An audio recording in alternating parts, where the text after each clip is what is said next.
درود به شما بینندگان عزیز. دانیال هستم. با سری برنامه‌های گام بعدی در خدمت شما عزیزان هستیم به همراه خواهر لویز مخوف. امیدوارم که از دیدن این برنامه هم مانند برنامه‌های قبلی برکت بگیرید و گرفته باشید. خواهر لویز سلام عرض می‌کنم خدمت شما. خیلی ممنون که این اجازه رو دادید در کنار شما بتونم این خدمت رو انجام بدم. باعث افتخاره. لطف دارید دانیال جان. هم خدمت شما هم خدمت بینندگان عزیز سلام دارم. چه خوشحالم دوباره یه فرصتی شده که با بینندگان عزیز همراه باشیم، از مصاحبت با هم لذت ببریم. مطمئن باشید درست اون طرف استودیو هستید، اون طرف دنیا هستید، ولی در دلهای ما شدیداً جا دارید. خیلی دوستتون داریم و خوشحال هستیم که بینندگانی مثل شما داریم. مرسی ممنون. امیدوارم که امروز هم مثل دفعات قبلی نکات کلیدی در رابطه با موضوعی که میخوایم در رابطه باهاش صحبت کنیم برای ما باز بکنید. این مطالب رو بی‌صبرانه خود من منتظرم. بینندگان عزیز از پای گیرنده هاتون تکون نخورید. میخوایم در رابطه با قیامت و حیات عیسی مسیح صحبت بکنیم. اگر اجازه بدید من یک آیه رو بخونم و برنامه رو با این آیه شروع بکنیم که برای بینندگان عزیزمون هم بیشتر باز بشه. میگه که کلام خدا میگه که توی یوحنا باب 11 آیه 25 میگه عیسی گفت قیامت و حیات منم. آن که به من ایمان آورد حتی اگه بمیرد باز زنده خواهد شد. این آیه رو داره در رابطه با ایلازر میگه. او که مرده بود و در قبر نهاده شده بود. اگه تو قسمت‌های قبل یادتون باشه در رابطه با این موضوع مفصل خواهر لویز صحبت کردن و در این قسمت میخوایم در رابطه با این موضوع صحبت کنیم که قیامت و حیات اون عیسی مسیح که میگه من هستم. لویز جان بی‌صبرانه منتظریم که از شما بشنویم. حتما. این ادعا که من هستم، یکی دیگه از ادعاهاش اینه که میگه من قیامت هستم و این دیگه یعنی یک مشت محکم به قول معروف به دهنه تمام مخالفینی که منتظر هستن اینو مچشو بگیرن و بخوان یه بهانه‌ای داشته باشن برای کشتنش. شما فکر بکنید یک کسی که این همه دشمن برای خودش تراشیده بیاد وسط همه اینها تازه ادعا هم بکنه بگه من قیامت هستم. کی میتونه یه همچین ادعایی رو بکنه مگر اینکه خودش خدا باشه؟ این داره رسما میگه من خدا هستم. و این مکالمه رو همونطور که شما اشاره کردید میبینیم در رابطه با مرتا در سوگواری مرگ برادرش ایلعازر به مرتا میگه. به اون میگه من قیامت و حیات هستم. هر که به من ایمان بیاره اگه مرده هم باشه زنده میشه. که باز ما میدونیم این به اصطلاح در مورد امور روحانی داره صحبت میکنه. این جملات در واقع یه تسلی، خیلی جملات تسلی بخش بوده برای مرتا که در حال سوگواری بود. به خصوص در شرایط سوگواری انسان یک آسیب پذیری خاصی داره و ما میبینیم که عیسی چطور با ملایمت و چطور با احتیاط داره به مرتا و مریم رو داره میکشونه به یک حقیقتی بالاتر از اون چیزی که خودشون تا به حال میدونستن. این چشمشون رو به یه چیز دیگه ای باز میکنه. ما در آیه 33 این باب میبینیم که وقتی که عیسی میگه اینها رو دید که گریانن و سوگوار هستن و یهودی‌ها هم دید که اومدن اونها هم با اینا دارن گریه میکنن و سوگواری میکنن، کلام خدا رسما میگه که عیسی در روح خودش به شدت مکدر و غمگین شد. این جنبه عیسی رو نشون میده که حقیقتاً در هر شرایط زندگی ما با ما همدردی میکنه، ما رو درک میکنه. اینطور نیست بگیم چون خداست پس از احساسات ما خبر نداره، ما رو درک نمیکنه. ما در رسالات پولس میبینیم میگه که او شریک دردهای ما شد، شریک در مصیبتهای ما شد، مثل ما به عنوان انسانها از وسوسه ها گذشت، از آزمایشات زندگی گذشت، پس سوگواری رو تجربه کرد. چون تاریخ میگه که زمانی که عیسی به این سن رسید برای خدمت، تاریخ میگه که به احتمال خیلی خیلی خیلی زیاد عیسی به عنوان پسر ارشد کار پدر رو گرفته، یوسف رو داشته. یوسف میگن فوت کرده بوده در این زمان. و ما میبینیم که این حس سوگواری، این حس مرگ، از دست دادن یک عزیز رو کاملا میشناسه و اینطوری که کلام میگه در روح به شدت، کلمه به شدت رسته. یعنی جوری بوده که یوحنا نویسنده این چیز به عنوان شاگردش اینو اینطور دیده که اصلا رسما اومده یادداشت کرده و این آخرین به اصطلاح رسولی بوده که انجیل رو نوشته. اینطور نبوده، اون اناجیل دیگه زودتر از این انجیل نوشته شده. و اینجاست که برمیگرده میگه که به شدت در روم مکدر و غمگین شد از اینکه از دست دادن یک عزیز چقدر همدردی فراوان. من یه شهادتی از خودم بگم. من قبل از اینکه به عیسی مسیح ایمان بیارم، یکی از مشکلات من این بود که به خدا میگفتم که تو بالا نشستی، دارن بادت میزنن، جات راحته، آره. دارن فرشته ها بادت میزنن، تو اصلا چه میفهمی من اینجا دارم چی میکشم، اصلا درد منو میفهمی. ولی وقتی که انجیل عیسی مسیح به دستم رسید و اون رو خوندم، دیدم که نه، عیسی مسیح اصلا گناهی نکرده، کتک خورد، به روش توف کردن، تاج خار رو سرش گذاشتن، شلاقش زدن، بهش تهمت زدن، در صورتی که این همه معجزات انجام داد. بله. این باعث شد که من ایمان بیارم به این قیامت و حیات. هللویا. واقعا زیباست که شهادت‌های اینجوری آدم میشنوه، چقدر بنا کننده هست. بله، در شرایط سوگواری عیسی این مسئله رو مطرح میکنه، چون که جلوتر بهش خبر داده بودن که دوست صمیمیش ایلعازر، ما نمیبینیم جاهای دیگه کلمه دوست استفاده، این باید یه شخص خاصی بوده باشه. میگه که دوستش ایلعازر مریض مشرف به مرگ. بله، ازش به عنوان عزیز استفاده، یعنی خیلی بهش نزدیک. حتی خدا هم دوست صمیمی داره برای خودش. این خیلی قشنگه. در قشنگ خدا امروز به من برگرده بگه به شما، بگه که شما رو به عنوان دوست صمیمی انتخاب کردم. خیلی قشنگه. در حال عیسی به جای اینکه زودتر بره وقتی این خبر رو میشنوه، ما میبینیم که 2 روزم بیشتر در جایی که بود 2 روزم توقف میکنه. بعد برمیگرده به شاگردان میگه این مریضی به جلال ختم میشه و پسر خدا از این امر جلال خواهد یافت. و میبینیم بعد از اینکه ایلعازر مرد، عیسی به طرف بیت عنیا، اون دهی که این خانواده اونجا بودن، روانه میشه. بعد به شاگردان اطلاع داد، چون شاگردان مخالفت کرده بودن، گفته بودن بری اونجا یهودی‌ها میکشن تو اینا. درست اون 6 ماه آخر زندگی عیسی هست در اون حول و حوش. برمیگرده میگه ایلعازر مرده. گفته دوست ما خوابیده، میریم که بیدارش کنیم. جمله جالبی از دید خدا، مرگ جسمانی خواب بوده. ما در مسیح میخوابیم، این کلمه رو استفاده میکنیم. پولس رسول هم اینو استفاده میکنه. در حال هر 2 خواهر ایلعازر وقتی که با عیسی بعد از مرگ برادراشون روبرو میشن، هر دو یه چیز مشابه میگن: اگه اینجا بودی برادر ما نمیمرد. که این نشون میده که اینا ایمان عمیق نسبت به قدرت شفابخش عیسی داشتن. عیسی این ادعا رو که من قیامت و حیات هستم در جواب به این سخنشون، این حرفشون میده، مخصوصا به مرتا، و اونو دعوت به ایمان میکنه. میگه هر که ایمان آورد، در ایمانه که ما میفهمیم وقتی میگه قیامت هستم یعنی چی. وقتی عیسی این من هستم رو به خودش نسبت میده، تاکید میکنه خودش سرچشمه هر دوتاست، یعنی هم سرچشمه قیامت، هم سرچشمه حیات هستش. این قیامتی نیست به قول معروف مگر در عیسی، حیاتی نیست مگر در عیسی. باز میبینیم علاوه بر این عیسی اشاره به اون ذات الهی خودش داره میکنه. اینجا در واقع بالاتر از زندگی دادنه.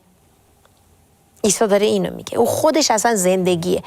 یه سرودی هست، یه خواننده خیلی معروف مسیحی آمریکایی این رو خونده. در این سرودش یک جمله جالبی داره که من اصلا این برا من یه جوری چیز شد، چی میگن، حالت چیز کلیدی، طلایی شد برای من. خیلی کلیدی شد. بله، برگشته که میگه که تو حیات هستی و تو معنی جدید حیات هستی. تو در واقع قیامت و حیات رو توصیف میکنی. اینجا عیسی در واقع داره میگه خودش قیامتی هست که خلاف تصوری که به اصطلاح در بین یهودی‌ها است. بنابراین داره میگه که مرگ بر او قدرتی نداره و این مزیت رو به همه کسایی که بهش ایمان میارن میبخشه تا اونها هم در این پیروزی که خودش بر مرگ داره سهیم باشن. همه کسایی که بهش ایمان میارن قیامت رو خواهند داشت، زیرا حیاتی که عیسی میده غیر ممکنه که مرگ اون رو در واقع شکست بده. ما این رو در رساله اول قرنتیان باب 15 آیات 53 تا 57 اینو قشنگ این قیامت و این حیات جدید رو به واضح به قول معروف توضیح میده و ما میبینیم که این مردهایی که عزا داره آرزو میکنه که عیسی کاش زودتر به اینجا رسید. همطور که گفتم مفهومی که اینجا عیسی از قیامت برای مردها تصویر میکنه در واقع داره از نظر ایمان، پولس میگه ما از ایمان به ایمان منتقل میشیم یا از جلال به جلال منتقل. احساس میکنم انگاری که داره یه چیزی، یه تصویری جلوی مردها میذاره که به مردها بگه که تصویری که تو از قیامت داری، اون فکری که روح تا 3 روز کنار جسد میمونه یا اینکه امکان نداره کسی که مرد نفس از بینی رفت، روح از بدن جدا شد، امکان نداره دوباره برگرده و تسلط بر مرگ الوهیت خودشو به عنوان قیامت. ما در رساله کولسیان این مسئله اهمیت قیامت عیسی به عنوان پسر انسان که اولین نوبر به اصطلاح از مردگان، کلمه خوابیدگان رو نوبر قیامت هستش و میگه نوبر قیامت از خوابیدگان، کلمه خوابیدن رو استفاده میکنه. این نشون میده که حقیقتا جنبه الهی عیسی که عیسی داره روبرو به مریم میگه که مریم من فقط نبی نیستم، من فقط معجزه‌گر نیستم، من فقط یک ربی، یک معلم تورات نیستم، من قیامت هستم. و اینجا یک تصویر جدیدی در جلوی مردها میذاره در مورد قیامت. من قیامت هستم، من حیات هستم، که این دو لازمه و ملزوم همدیگه هستن، چون حقیقتا قیامت وقتی صحبت میکنیم یعنی اینکه این مرگ جسمانی تمام شد، در ابدیتی قرار داریم که همیشه زنده است. دقیقاً. همیشگیه. کسی همچین ادعایی نکرده که بگه من قیام هستم یا حتی جونمو میدم و بعد دوباره زنده میشم. دقیقاً. توی هیچ آیین یا ادیان دیگه نمیبینیم که کسی همچین ادعایی بکنه و بتونه اینقدر معجزه انجام بده. بله. تنها کسی که همچین ادعاهایی کرده و قیام کرده و در رابطه با حیات ابدی داره صحبت میکنه خود عیسی مسیحه و ادعای بزرگی میگه به من ایمان بیار و حیات جاودانی به دست بیار. دقیقاً. اگه موافق باشه لویی جان بریم یک استراحت کوتاه بکنیم و خیلی زود برمیگردیم. همراه شما بینندگان عزیز با شما همراه خواهیم بود.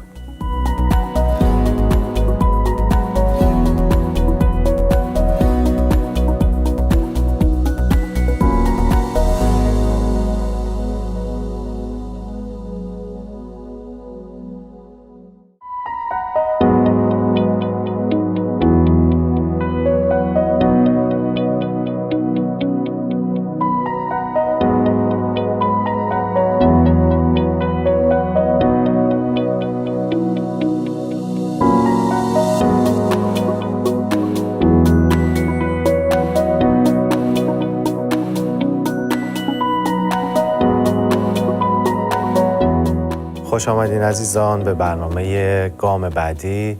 همراه شما عزیزان هستیم با خواهر لویز مخوف که این قسمت از برنامه در رابطه با قیامت و قیام عیسی مسیح صحبت میکنیم. ادعایی که عیسی مسیح میکنه و میگه که من قیامت هستم. قبل از اینکه بریم استراحت بکنیم در رابطه با این صحبت کردیم که عیسی مسیح به شاگردان و به مارتا میگه که بریم، او خوابیده و بریم او را بیدار کنیم. داره از این تمثیل استفاده میکنه که این مرگی که بر روی زمینه مثل یک خواب میمونه. قیام اصلی، حیات ابدی در جای دیگه است. لویز جان میشنویم از شما. بله حتما. نکته جالبی رو وقتی که قبل از اینکه بریم برای استراحت داشتیم اینو میگفتیم که یه تصویر جدیدی عیسی در مقابل مرتا قرار داد و مرتا هم خب در سوگواری بوده، عزادار بوده و فکر میکرد که یعنی آرزو میکرد که ای کاش عیسی اینجا بود و داداشش رو شفا میداد. و وقتی که عیسی ازش در مورد قیامت صحبت میکنه، مرتا فکر میکنه که منظورش اینه که در مورد قیامت بعد از مردن داره صحبت میکنه، زمانی که داوری میشه و اینا. فکر میکنه این رو صحبت میکنه. در هر دو جمله مرتا میبینیم که در هر دو جمله مرتا زمان رو مانعی برای شفای برادرش میبینه. اصلا توجه، یعنی دقت نکرده که عیسی داره چی میگه. این در زمان محدوده. اگه اینجا بودی داداشم نمیمرد یا مثلا برادرم شفا پیدا میکرد یا نمیمرد. مرتا میگفت که دیگه برای کمک برای برادرم به نوعی داشته میگفته که دیر شده، دیر رسیدی، ای کاش اینجا بودی، دیر شده، حالا دیگه تموم شد، حالا باید منتظر بمونیم تا برای قیامت واپسین. میگیم مایه در چیز که مردگان بعدن در یوزی همه زنده میشن و در جلوی تخت داوری وامیستن، این میگه خود دیگه حالا دیر شده، بس دیگه باید واستیم منتظر تا اون روز برسه. ولی عیسی بهش نشون داد که نه مرگ و نه زمان مانعی هست براش. عیسی خدای زمانه، عیسی خدای حیات، خدای قیامته. در هر حال تسلط بر مرگ داره، تسلط بر زمان هست. در هر حال بیرون قبر وایستاد و ایلعازر رو صدا زد، بهش گفت بیرون بیا. این مرد مرده بیرون اومد، ایلعازر مرده بیرون اومد. این ادعای قیامت و حیات بودن یه چیزه و اونو به نمایش گذاشتن یه چیز دیگه. ببینید ادعای بزرگیه، اونم جسدی که 4 روز ازش گذشته. وقتی انسان یه ادعایی میکنه، من الان میام یه چیز میگم مثلا میتونم این بکنم، جایی که امکان نداره خیلی میتونم کرکری بخونم، میتونم خیلی ادعا بکنم، به پای حرفش برسه، به پای عملش که برسه، به عملش برسه، اونجاست که در واقع اون صحت و سقم ادعا ثابت میشه که درست گفته طرف یا نه. در عمل خودش رو ثابت میکنه و اینجا ادعای قیامت و حیات بودن رو با بیرون آوردن، با زنده کردن ایلعازر از مرگ، بیرون آوردنش از قبر، این رو در واقع به نمایش میذاره و به چه نمایش پرشکوهی، چه نمایش زیبایی که این مرده میاد بیرون، روح خدا او رو میاره بیرون. من همیشه تصورم اینه که در رابطه با ایلعازر وقتی بهش میگه که ایلعازر بیرون بیا، میگم که اگه اسم ایلعازر رو نمیگفت تمام کسایی که بودن همه مرده ها رو زنده همشون می اومدن بیرون. بله، برای اینکه در کلام خدا اقتدار است. میگه خدا گفت و شد، بعید نیست همچین چیزی میشد که به نام میخونه، خدا به نام میخونه حقیقتا. بله، با همین این مسئله، با این نمایش چی میگن پرقدرت، در واقع حقیقتا داره عیسی اینو میگه که با من مرگ یه خواب بیشتر نیست. خیلی جالب. این خیلی جالبه. در من، با من مرگ فقط یه خوابه، خوابی بیش نیست. مرگ بر کسی که خودش حیات داره هیچ تسلطی نداره. چون داره میگه قیامت و حیات هستن. یه چیز کلیدی اینجا هست. برای کسی که خودش حیاته مرگ تسلط اصلا.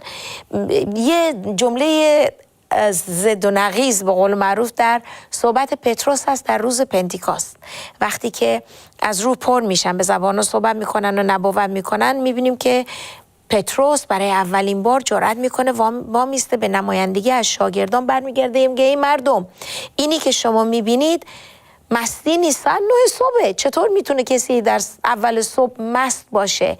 اینا تعریف و تمجید و کبریایی خداست. بعد برمیگرده اینو میگه شما رئیس حیات رو کشتید. گفتم اگه یه کسی رئیس حیاته چطور میشه بکشنش؟ این جمله در خودش یه نقض داره، ولی داره اینو میگه، ولی میگه خدا او رو از مردگان قیام داد، او رو برخیزانید. و واقعا حقیقتا مرگ بر کسی که خودش حیاته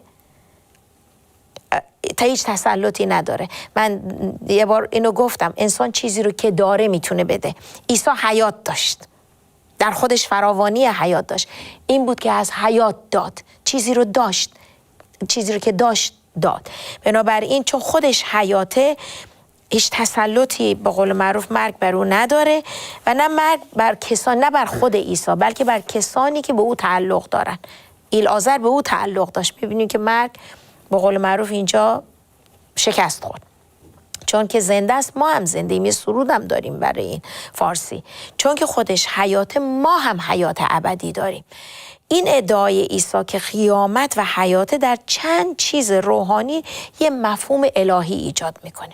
یکیش این که متی فکر میکرد که قیامت یه واقعه است، ولی عیسی به او و همینطور به من و شما نشون داد که قیامت شخص، واقعه نیست.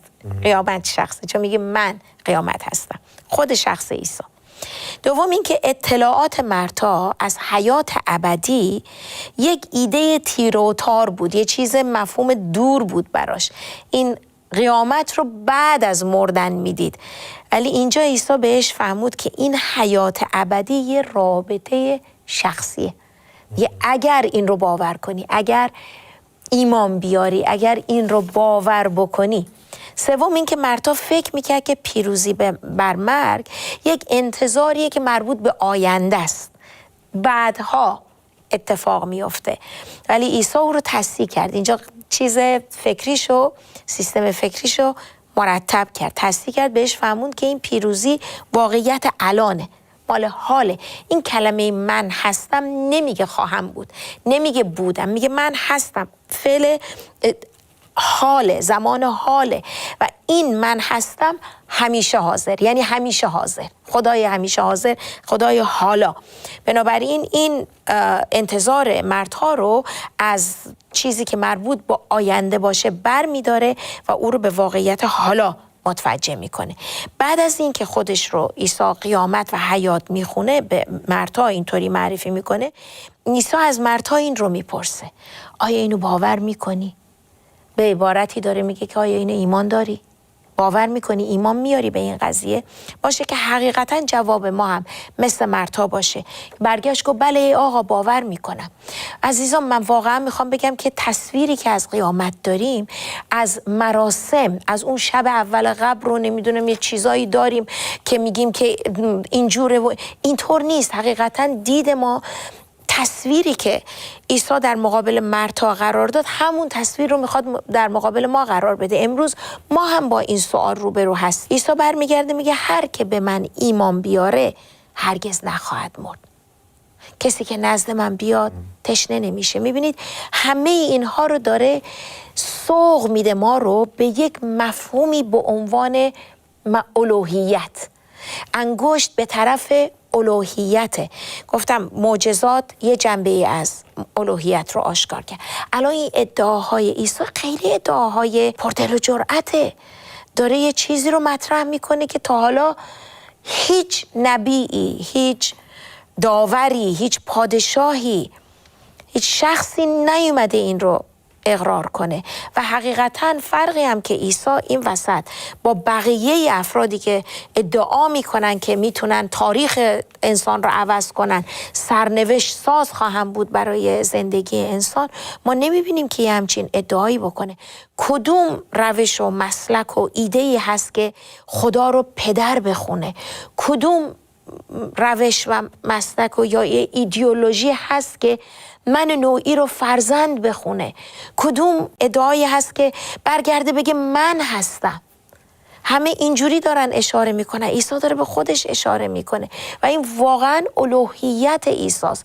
من حقیقتا یکی از دلایلی که انگشت روی این مسائل گذاشتم برای بینندگان عزیز که در حین خوندن کلام در شروع ایمان وقتی به این مسائل برخورد میکنن، هدف من واقعا اینه که ما واقعا دید ما، بینش ما عوض بشه. برداشتی که از کلام عیسی میکنیم، از ادعاهاش میکنیم، این برداشت حقیقتا برداشت درست باشه، ما رو سوق بده به واقعیت حال، نه به اعتقادات، به اون سنت ها و خرافه، یا حتی خرافات هم نه، یک واقعیت های مذهبی، یه چیز فرهنگی حتی، چون فرهنگ شامل مذهب هم میشه، شامل فلسفه هست، دین هست و اینها. این ادعاها خیلی پرجرأته.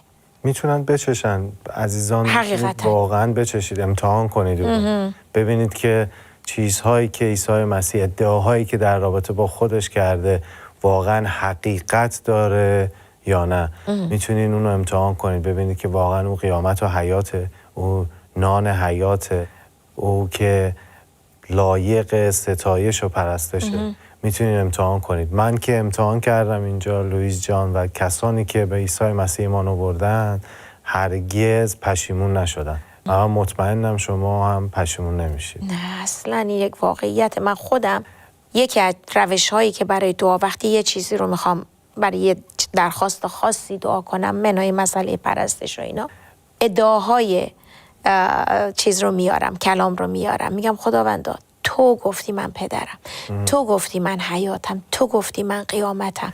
حقیقتا قیامت تو رو برای این مشکل میخوام، قیامت و حیات تو رو برای این مسئله میخوام، پدری تو رو من الان میخوام بیارم جلوی چشم تو. من فرزند تو هستم، دختر تو هستم.